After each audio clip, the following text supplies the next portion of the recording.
Hello guys, welcome back to my channel. और आज हम लोग C++ का कोर्स स्टार्ट करेंगे, जो कि एकदम बेसिक से स्टार्ट करेंगे और उसे हाई लेवल तक लेके जाएंगे। यहाँ पे गाइस हम लोग बहुत ही बेसिक पहला स्टार्ट करेंगे, एकदम बेसिक हेलो वर्ल्ड प्रोग्राम, और फिर वो प्रोग्राम का पूरा डिटेल एक्सप्लेनेशन हम लोग करेंगे।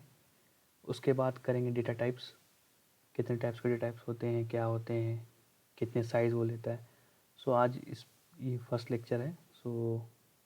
आज हम लोग इस पे बात करेंगे। और जितने लोग भी नए हैं, प्लीज़ मेरे चैनल को DMA कोडिंग को लाइक एंड सब्सक्राइब करें। गाइस चलिए, 12th क्लास के लोग भी इसे यूज़ कर सकते हैं। CBSE में जो C++ 12th में, वो भी इसका यूज़ करके वीडियो देख के पूरा सीख सकते हैं।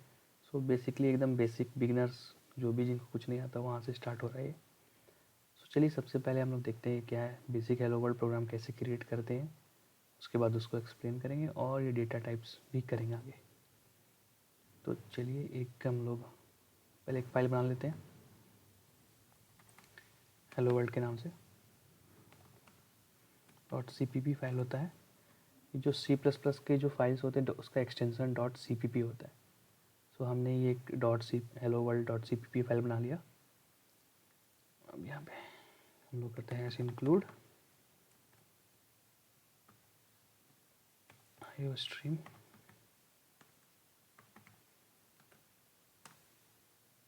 और उसके बाद हम लोग इंट मेन फंक्शन एक लिखते हैं,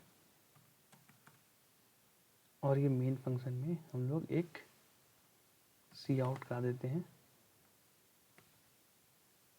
हेलो वर्ल्ड।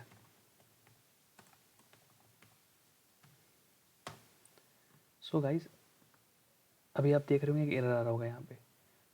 ये क्या है, ये जो हमारा जो इंक्लूड हमने जो IOStream कराया है, तो यहाँ पे std हमें यूज़ करना पड़ेगा, कोलन।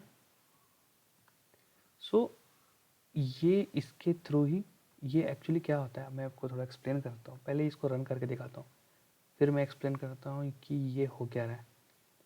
और ये इंटीजर टाइप का है तो रिटर्न 0। इसको हम लोग चलिए पहले सेव कर लेते हैं और रन करते हैं। F6। देखिए हमारा प्रोग्राम कंपाइल हो गया और ये आउटपुट यहाँ हेलो वर्ल्ड आ गया। गाइस, अब मैं आपको बताता हूँ ये हो क्या रहा है इसमें।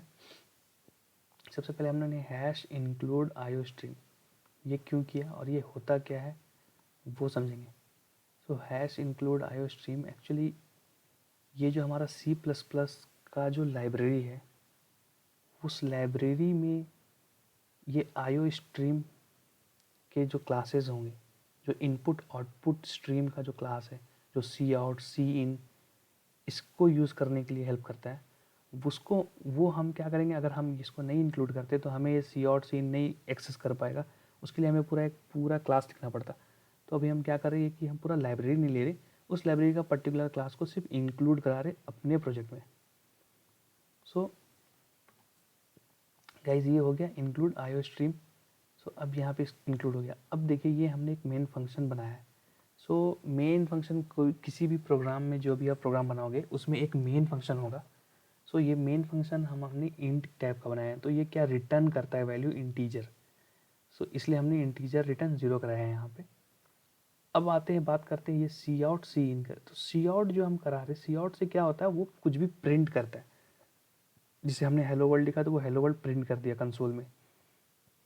बट अगर हम इनपुट आउटपुट यूज़ कर रहे हैं तो डायरेक्टली सी आउट यूज़ करने ये देगा नहीं। उसके लिए हम लोगों को ये standard function std function use करना पड़ेगा, कीवर्ड कोलन डबल कोलन के साथ, तो यूज़ करेगा। बट अगर आप अच्छे प्रोग्रामर का प्रैक्टिस करते हो तो ये std क्या बहुत हैवी होता है, बहुत हैवी। ये भी एक तरह का लाइब्रेरी का पार्ट है, हैवी होता है। तो वो हर अपने स्टेटमेंट में इंक्लूड कराना, वो दैट इज़ नॉट बेटर। ये अच्छी प्रोग्रामिंग नहीं कहलाएगी। तो इसलिए हम लोग क्या कर सकते हैं, इसको हम लोग इसे यहाँ से हटा के, और अभी देखिए यहाँ से हटा दिया हमने तो ये एरर देने लगा क्योंकि ये इसको मिल नहीं रहा है। हम लोग क्या कर सकते हैं, यूजिंग नेम स्पेस और std, ये हम लोग कर लेंगे। अब देखिए ये एरर चला गया। तो इससे ये क्या हुआ कि ये जो using name space dot std जो std हमने किया, ये हमारा पूरे प्रोजेक्ट, ये जो पूरा जो हमारा क्लास है वो पूरे क्लास के लिए std इंक्लूड हो गया। तो अब आप सी आउट, ये इनपुट स्ट्रीम का जो भी यूज़ करोगे, सी आउट सी इन, आप डायरेक्टली आप यूज़ कर सकते हो। सो ये आप देख सकते हो। बस इसको रन भी करा लेते फिर से। देखिए हमारा कंपाइल, उसका देखिए हेलो वर्ल्ड। सो ये हो गया रन। सो बेसिकली आपको अब समझ में आ गया होगा कि ये हेलो वर्ल्ड जो मैंने लिखा वो कैसे लिखा है। सबसे पहले आपको इंक्लूड कराना है, हैश इंक्लूड आईओ स्ट्रीम, जो भी लाइब्रेरी का पार्ट आप यूज़ कर रहे हो। उसके बाद यूजिंग नेम स्पेस std, ताकि ये पूरे क्लास में ये कहीं पे भी स्कोप यूज़ हो जाए। ठीक है। उसके बाद हम एक मेन फंक्शन बनाए हैं। ये मेन फंक्शन जो है ये करली ब्रेसेस के एक बार आपने ओपन किया, ये क्लोज किया, इसके अंदर जो भी हम लिखेंगे वो मेन फंक्शन का पार्ट होगा। सो यहाँ पे सी आउट हमने कराया। सी आउट का टैग इस टाइप से होता है और हेलो वर्ल्ड। तो सी आउट क्या करता है, प्रिंट करता है, और सीन क्या करता है, इनपुट वैल्यूज़ इनपुट लेता है। और ये इंटीजर टाइप का हमने मेन फंक्शन बनाया था। ये जो मेथड, जो हमने मेथड बोलिए या फंक्शन बोल सकते हैं, तो ये जो मेथड फंक्शन था वो क्या है, इंटीजर टाइप का। ये जो फर्स्ट जो होता है वो रिटर्न टाइप होता है, और ये सेकंड जो होता है ये मेथड का नेम होता है। सो जो रिटर्न टाइप क्या है, इंट है। अभी मैं बात करूँगा डेटा टाइप्स पे तो आपको समझ में आएगा इंट क्या होता है। तो इंट होता है, तो इसलिए हमने रिटर्न कराया ये। अगर ये कुछ भी नहीं होता, इसे ब्लैंक रख देते, या हम लोग इसको वॉइड यूज़ कर लेते, तो क्या होता है कि कुछ भी रिटर्न करने की ज़रूरत नहीं पड़ता है। देखिए एरर देने लगा, क्योंकि वॉइड से क्या होता है कि आपको कुछ भी रिटर्न नहीं कराना है। वॉइड मतलब कुछ भी रिटर्न नहीं मांगता है। तो अगर आप कोई ऐसा मेथड बना रहे हो जहाँ पे कोई भी वैल्यू आपको रिटर्न नहीं कराना है, तो आप वॉइड का यूज़ कर सकते हो। चलिए अब हम लोग इसे इंट ही रख के आगे बढ़ते हैं।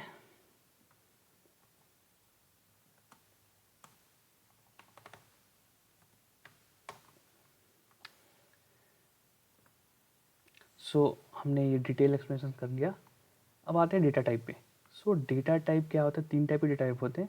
एक primitive data type, derived data type and abstract और यूज़र डिफाइंड डेटा टाइप। सो प्रिमिटिव डेटा टाइप वो होते हैं जो बाय डिफ़ॉल्ट सी या सी प्लस प्लस में हमें ऑलरेडी बाय डिफ़ॉल्ट होता है, जो हम यूज़ कर सकते हैं, जैसे integer, character, boolean, floating point, double floating point, valueless और वॉइड और वाइड कैरेक्टर। सो ये जो हो गया ये प्रिमिटिव, ये by default C plus plus हमें देता है। सो अब देखिए जैसे इंटीजर है तो वो 4 bytes of memory space use करता है। अगर इंटीजर आप कुछ डिफाइन कर रहे हो, उसका कीवर्ड यूज़ कैसे होता है, इंट से, INT, जो अभी हमने प्रोग्राम में बनाया था।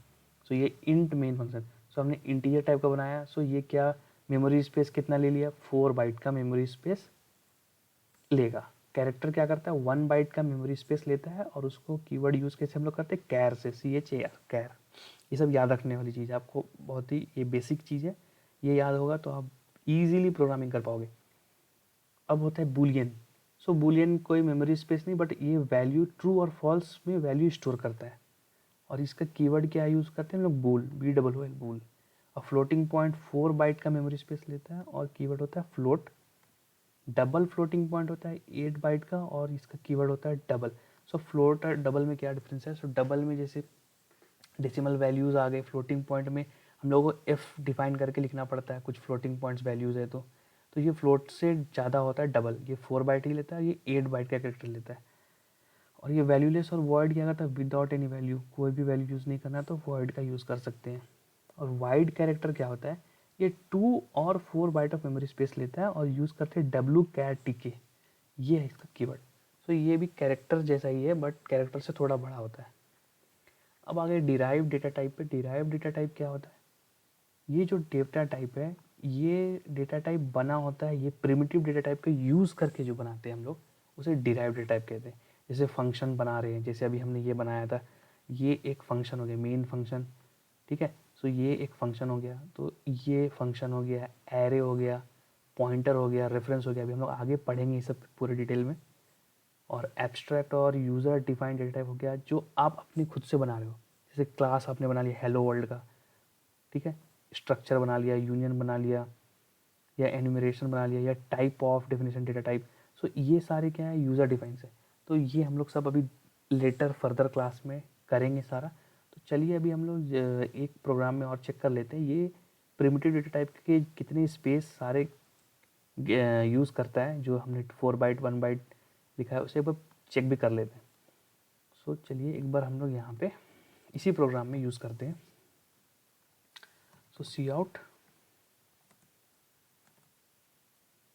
int using byte space equal to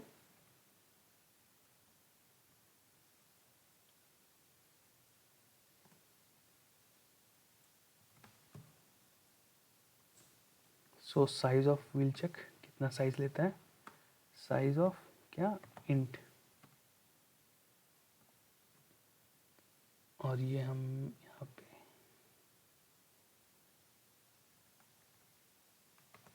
एंडल भी यूज़ कर लेते हैं।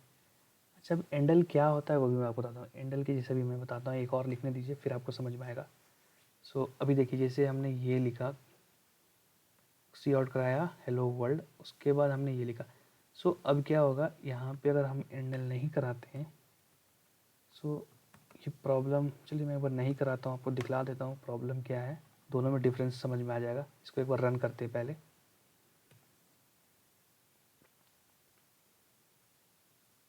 ये देखिए हेलो वर्ल्ड, अब इंट यूजेस 4 बाइट। सो ये क्या हुआ, दोनों एक ही लाइन में प्रिंट हो गया। क्यों? क्योंकि हमने कुछ जैसे जावा में हम लोग प्रिंट एल एन लगाते थे नेक्स्ट लाइन के लिए, वहाँ एंडल लगता है नेक्स्ट लाइन के लिए। तो अगर आपको नेक्स्ट वाला प्रिंट कुछ भी नेक्स्ट लाइन में प्रिंट कराना है तो क्या लगाना होगा, एंडल, एंड एल लगा देंगे। तो अब क्या होगा, ये प्रिंट होगा, उसके बाद कुछ भी प्रिंट होगा वो नेक्स्ट लाइन में ही होगा। सो चलिए हम लोग इसको कॉपी पेस्ट कर लेते हैं, थोड़ा स्मार्ट प्रोग्रामिंग भी करना चाहिए कभी कभी। इंट, अब चलिए कैर का देख लेते हैं,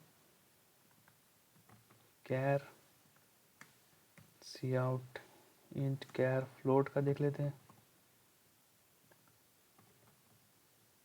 फ्लोट, अब देख लेते हैं डबल, और यहाँ पे चेक करते हैं डबल का वैल्यू, डबल का क्या साइज प्रिंट करता है। और एक हम लोग प्रिंट कर लेते हैं, क्या बच गया हमारा, ये वाइड कैरेक्टर WC कैर, WC कैर को भी हम लोग करके चेक कर लेते हैं। चलिए सेव कर लिया हमने प्रोग्राम, और ये F6 से कर दिया रन। देखिए ये हमारा, हमने सबसे पहले हेलो वर्ल्ड प्रिंट हो गया, उसके बाद int using byte space 4, character is using 1, float is using 4, double is using 8 and W char is using 2। So ये 2 और 4 में डिफरेंस, कभी भी 2 हो सकता है 4 भी हो सकता है। सो होपफुली गाइज आपको ये C++ का वीडियो समझ में आया होगा बेसिक। नेक्स्ट लेक्चर में हम लोग आगे करेंगे फंक्शन, मेथड, ये रिटर्न टाइप, डेटा टाइप्स कैसे होता है, रिटर्न टाइप का क्या सीन है, सारा हम लोग नेक्स्ट लेक्चर में कवर करेंगे धीरे धीरे। मोस्टली आप लोग पूरा अगर लेक्चर देखोगे, 7-8 लेक्चर अगर प्रॉपरली देख लोगे तो आप अच्छे से C++ में प्रोग्रामिंग बनाना स्टार्ट कर दोगे, बेसिक नॉलेज आप लोगों का पूरा अच्छा हो जाएगा। सो गाइस प्लीज़ आप स्टे ट्यून रहें और लाइक सब्सक्राइब कर ले, और प्लीज़ बेल आइकन पे भी प्रेस करें ताकि नेक्स्ट वीडियो आपको पता चले जब भी मैं C++ का डालूंगा।